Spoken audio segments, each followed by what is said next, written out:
Hi there, this is Scott with GreatScott Knitting Dyes Yarn Episode 4. Today I am dyeing two 100-gram skeins of Knit Picks Swish Worsted weight 100% superwash merino yarn using food coloring. This summer I have been enjoying a lot of fresh fruits and have been inspired to dye some yarn in my favorite summer fruit colors. My first skein is inspired by peaches, strawberries, and blueberries. To achieve my fruit salad colorway, I'm going to use the twisted skein technique for the peach and strawberry colors, and then do some speckle dyeing for the blueberry color. In my dye pot, I have 12 cups cool water. To that, I'm going to add approximately 3 tablespoons of white vinegar as my acid.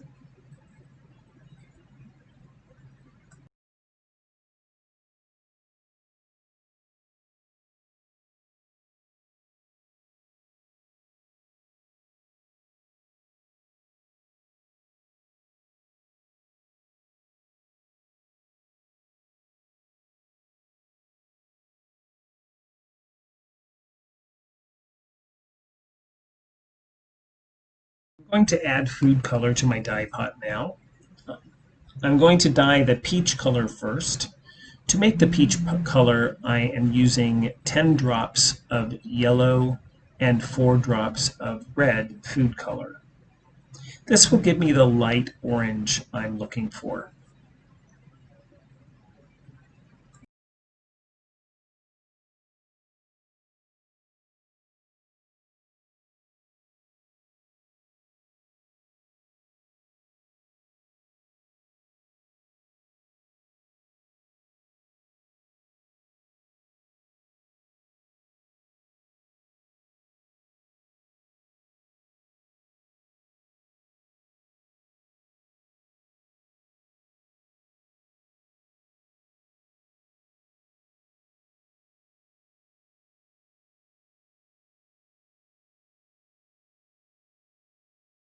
I'm ready to put my loosely twisted skein of dry yarn into the dye pot.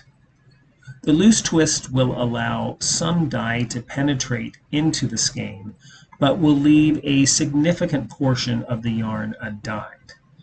I will need to push the skein of yarn into the water to help saturate the skein with liquid.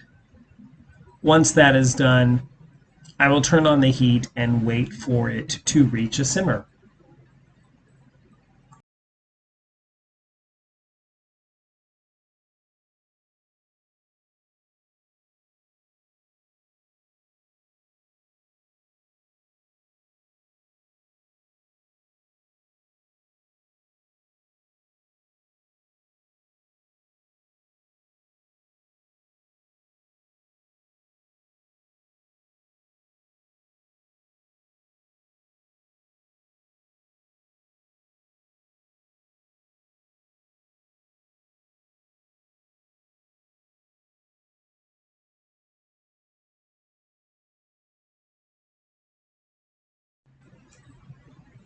The dye pot has been on high heat for about 5 minutes and has reached a slow simmer.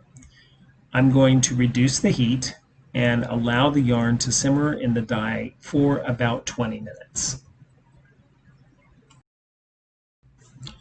It has been about 20 minutes and it's time to see how the skein is absorbing the dye. Using a white bowl, I can see that most of the dye has been absorbed by the fiber. I will turn the heat off and allow the dye pot to cool, allowing the remaining dye to absorb into the fiber.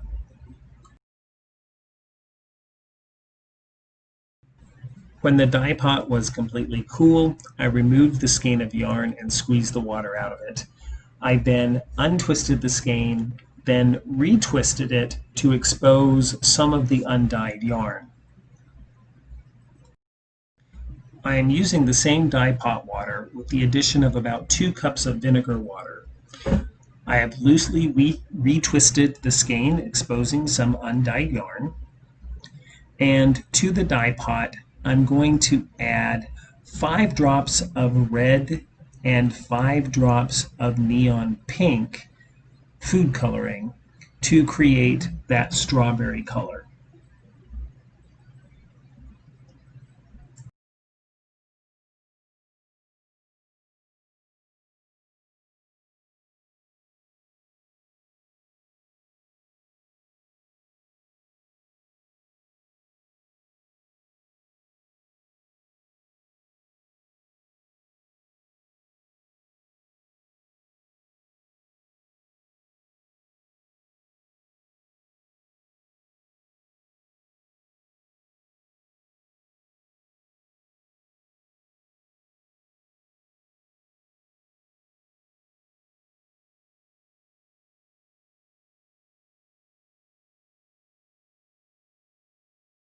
With the dye pot ready for the yarn, the skein is already wet so it will fully immerse much more easily. Once it is completely saturated, I will turn the heat on high and wait for the dye pot to reach a simmer. Then I will reduce the heat and let the skein simmer for about 20 minutes.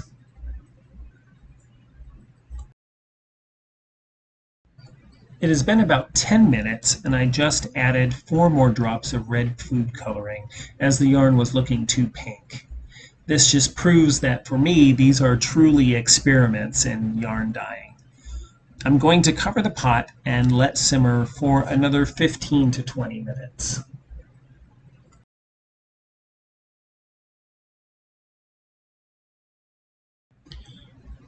It has been about 30 minutes, and with my white bowl test, I can see that most of the dye has been absorbed. I'm going to turn off the heat and allow the skein to cool in the dye pot and absorb the rest of the color.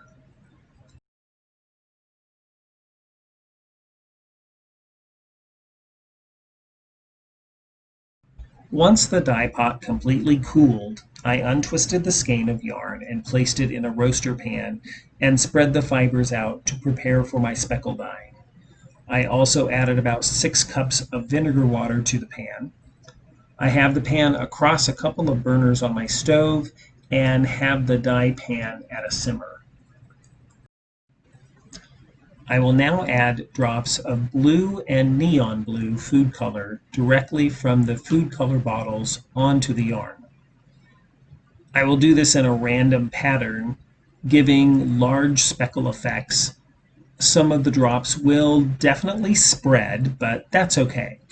Most of the drops will absorb quickly as there is a large amount of vinegar and I have the heat applied to the yarn already.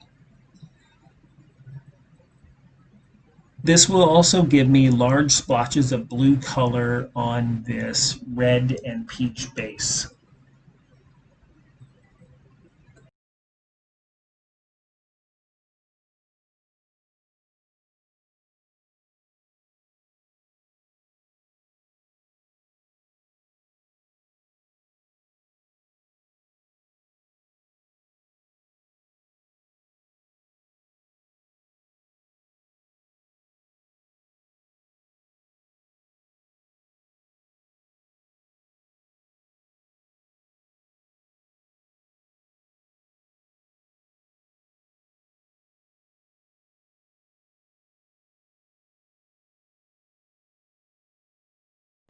I will let the yarn simmer with the dye spots for about 20 to 30 minutes or until the blue dye has completely absorbed.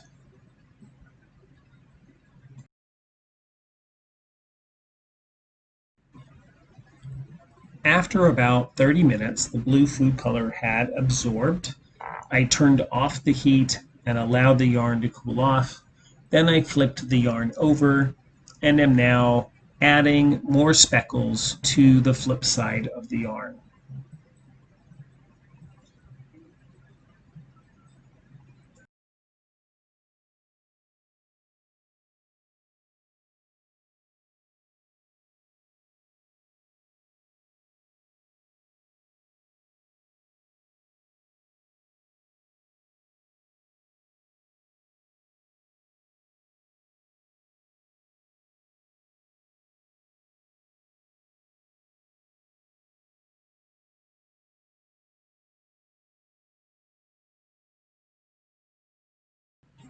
Again, I will allow the yarn to simmer for about 20 to 30 minutes for the blue dye to fully absorb on this flip side.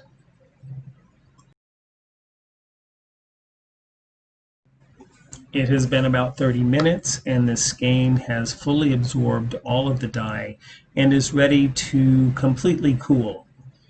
Once it is cool, I will rinse the skein in cool water with a little bit of detergent to clean the acid from the yarn and also to check for color fastness. I'll then hang it to dry and we'll review the finished product at the end of this video.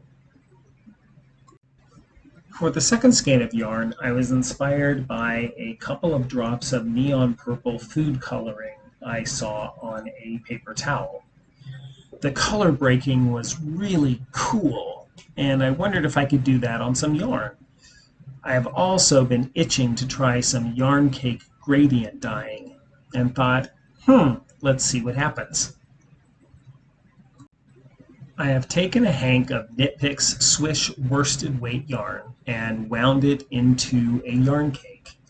I then recaked the yarn so that it would be very loose and allow as much dye to penetrate into the middle of the cake as possible. For this experiment, I have a dye pot with about 12 cups of plain cool tap water.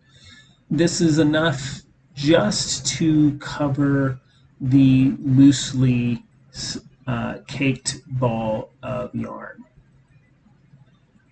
To this pot, I am adding 60 drops of neon purple food color.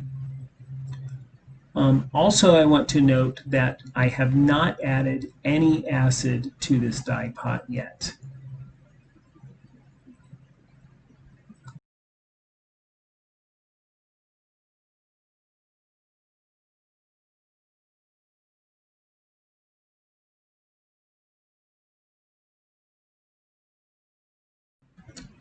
I am now going to add my dry skein of caked yarn to the cool dye pot. As there is no acid or heat, the dye will have a chance to penetrate and absorb further into the skein. Otherwise, most of the color will strike to the outside layers of the yarn, leaving the inner layers largely untouched. I am pushing the skein into the dye pot and smushing it in so that the liquid and dye will absorb into the middle of the skein as much as possible.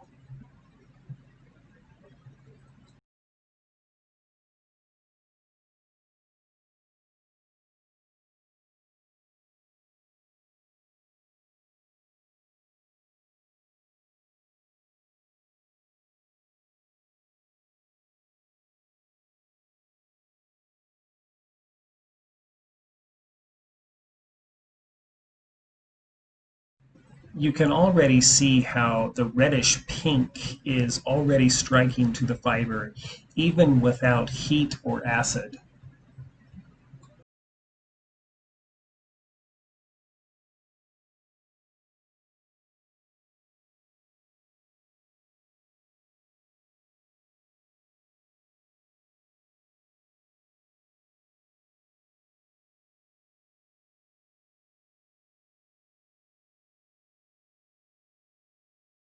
I will now add about 4 tablespoons of vinegar to the dye pot, and also turn the heat to high and wait for the pot to reach a simmer.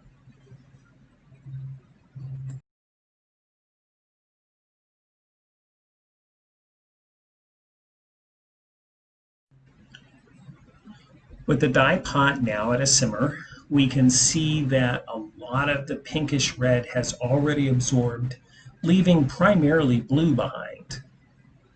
I will leave the cake in to simmer in the dye pot for another 20 to 30 minutes and then check on the progress.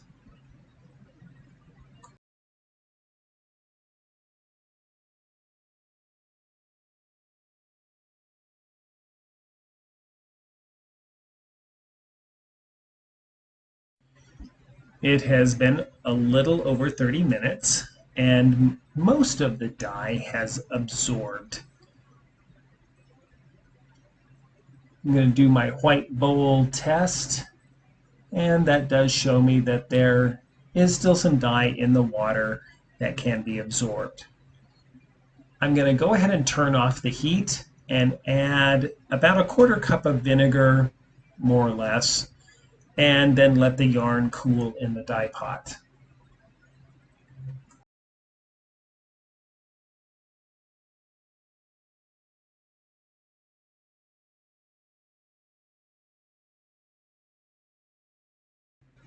I let my dye pot cool overnight, so it is the next morning. And as you can see, the dye has fully absorbed into the cake of yarn. I won't be able to see if the final result is the breaking of the neon purple into blue until I can reskein the yarn. So first, I will do a little bit of a rinse in some cool water, then let the cake dry completely, which could take a couple of days. Then I'll reskein it and we'll see what that results in. My fruit salad colorway turned out really nice. I love the fun variegated nature of the colors. I think that there is a decent balance of color throughout the skein with really nice pops of intense blue. It really does make me think of a fruit salad when I see it. My cake dyeing experiment is both a disappointment and a delight. While the neon purple did not really break into blue as I had hoped it would, it did create a lovely reverse speckle gradient. The reverse speckle is those resists where the yarn crossed itself and prevented dye from absorbing in little spots, creating little white speckles within the deep purple. Now there may actually be a hint of breaking to blue at the very end, but it is so slight that I don't think I can successfully say I broke the dye into its reds and blues. Still, I'm very pleased with the end result of this skein of yarn. The reverse speckle, then the gradient into the slight hint of broken blue make this a really lovely skein of yarn. I look forward to doing some more experiments with cake dyeing to see what else I can do. I hope you have enjoyed watching me experiment with dyeing a fruit salad and my first attempt at cake dyeing. I really like the results. If you really want to know more about yarn dyeing, I highly recommend checking out ChemKnit's Tutorials YouTube channel. There are literally hundreds of videos that explore many different techniques and styles of yarn dyeing. If you have enjoyed watching this episode, please click like, and if you enjoy this channel, please subscribe so you can see what else I come up with as I experiment with yarn dyeing. Thank you so much for watching.